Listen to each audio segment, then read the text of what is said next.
nak pergi camping, nak pergi berkelah, nak pergi lepak tapi malas bawa kerusi panjang-panjang, malas bawa kerusi berat-berat, jangan risau, dekat tangan Alia ada jalan penyelesaian dia tau.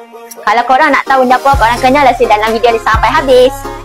Dekat tangan Alia ni ada kita punya square moon chair tau. Kalau korang beli, korang memang akan dapat macam ni sekali dengan dia punya storage bag. Jom kita buka dan Alia akan tunjuk cara pemasangan kita punya square moon chair ni dekat korang.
Untuk kerusi square moon chair ni, dia hanya boleh tampung berat sehingga 100 kg sahaja tau. Dan dia punya berat hanya 1.5 kg sahaja. Ringan kan? So, senanglah korang nak bawa pergi mana-mana. Untuk material besi dia, kita pakai material aluminium alloy. Untuk material kain pula, kita pakai polyester fabric. Untuk kerusi ni, dia hanya ada warna hitam sahaja tau. Dan kita ada design untuk long dan juga short.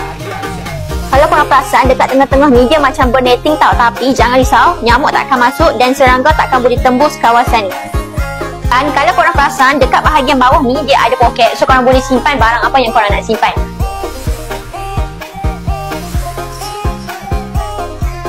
So kalau korang berminat, boleh klik dekat beg punya dekat bawah sekarang. Jangan lupa, kalau nak harga murah, masuk dalam live kita. Bye bye korang, see you korang dekat next video dia.